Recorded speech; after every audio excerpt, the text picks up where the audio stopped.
Praise the Lord. சேனைகளின் கர்த்தரை ஆராதிப்போம்.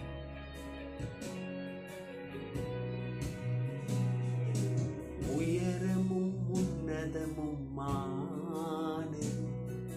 சிங்காசனத்தினில் வீற்றிருக்கும் உயரமும் உன்னதமுமான சிங்காசனத்தினில் வீற்றிருக்கும் சேனைகளின் கர்த்தராகிய ராஜாவே என் கண்கள் காணட்டும். சேனைகளின் கர்த்தராகிய ராஜாவே என் கண்கள் காணட்டும். சேனைகளின் கர்த்தர் பரிசுத்தர், சேனைகளின் கர்த்தர் பரிசுத்தர், சேனைகளின் கர்த்தர் பரிசுத்தர், பரிசுத்தர் பரிசுத்தரே. எல்லாரும் சேர்ந்து பரிசுத்தர் பரிசுத்தரே. அவர் பரிசுத்தர், சேனைகளின் கர்த்தர், மகிமையின் தேவன், சேரக்கூடாத ஒளியிலே வாசம் பண்ணுகிற கர்த்தர். அந்த கர்த்தரை ஆராதிக்கிறோம். ஆமென். பயபக்தியோடு கூட ஆராதிப்போம்.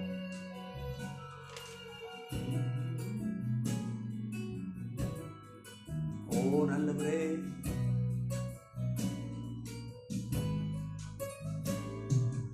ஒருவராய் சாவாமை உடையவர், சேரக்கூடா ஒளிதலில் வாசம் செய்பவர், ஒருவராய் சாவாமை உடையவர், சேரக்கூடா ஒளிதலில் வாசம் செய்பவர், அகிலத்தை வார்த்தையால் சிருஷ்டித்தவர், இயேசுவே உம்மை ஆராதிப்பேன்.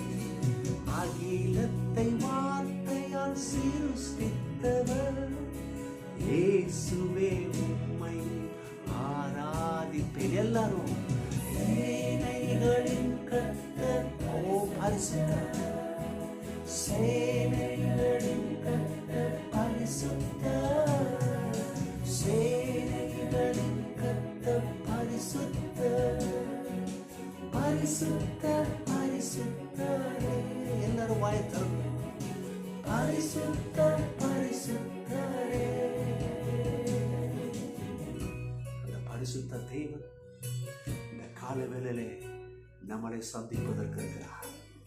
எந்த ஒரு மனுஷி தேவனுடைய சமூகத்தில் வந்து தன்னை அர்ப்பணிக்கும் பொழுது அந்த பரிசுத்த தேவனை பார்க்க முடியும், அந்த பரிசுத்த தேவனின் சத்தத்தை கேட்க முடியும். அதுதான் உங்க வாழ்க்கையில பலன், அதுதான் உங்க வாழ்க்கையை கட்டமைக்கிற ஒரு காரியம். ஆகவே இந்த காலவெளியில் அந்த பரிசுத்த தேவனை பரிசுத்தத்தோடு ஆரம்பிப்போம், அர்ப்பணிப்போம், பெரிய காரியங்களை பார்க்க முடியும். ஓ தேங்க்யூ இயேசுவே. இப்பொழுது எங்களுடைய மனக்கண்களை திறந்து கொடுத்தார். ஆமே ஆமே ஆமே. கர்த்தர் பெரிய காரியங்களை செய்வார். தேவ மக்களே, இன்றைக்கு இந்த தியானத்திற்கு ஆதாரமாக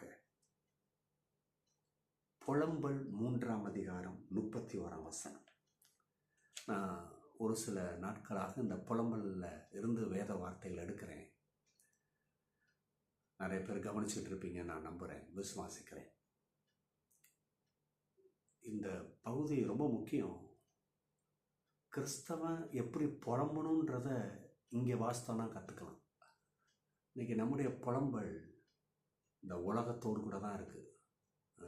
எதுக்கெடுத்தாலும் பாருங்கள், யார்கிட்டயாவது ரொம்ப நாள் கழித்து பேசுவாங்க, பேசினா உடனே என்ன செய்கிறது, அப்படி தான் இருக்குது, ஒன்றும் மாறல, இதை நினச்சிக்கிறாங்க அநேகர்.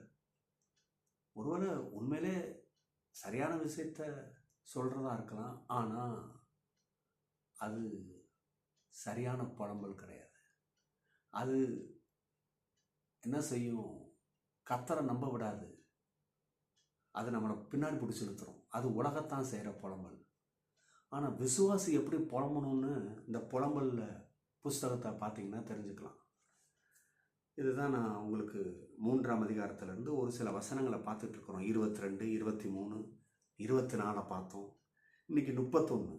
31 எப்படி வருதுன்னா, ஆண்டவரே என்றென்றைக்கும் கைவிட மாட்டார். இது புலம்பல்ல வருது. இது புலம்புற ஒன்றா இருக்குது. எப்படி புலம்புறாங்க? என்ன ஒன்றும் கர்த்தர் கைவிட மாட்டார். எப்படி புலம்புறாங்க பார்த்தீங்களா? சரியான விதம் இதுதான். கிறிஸ்தவன் வாயிலிருந்து வர்றது இப்படி தான். ஒருவேளை நீங்கள் பலவிதமான போராட்டம், நெருக்கடி, இந்த சூழ்நிலையிலும் எப்படி சொல்லணும்னா, இல்லை கர்த்தர் என்னை கைவிட மாட்டார். ஆமாம், என்ன நடக்குது? ஒன்றும் நடக்கலை, இதுவரை நடக்காது, இனிமேல் நடக்குமா? அது கொஞ்சம் கூட நினச்சி பார்க்க முடியல. அது நடக்குமான்னு தெரியல, நடக்கிறதுக்கு வாய்ப்பு இல்லை, அதை நம்பவே முடியல இப்படின்னு புலம்புறோம் பாருங்க.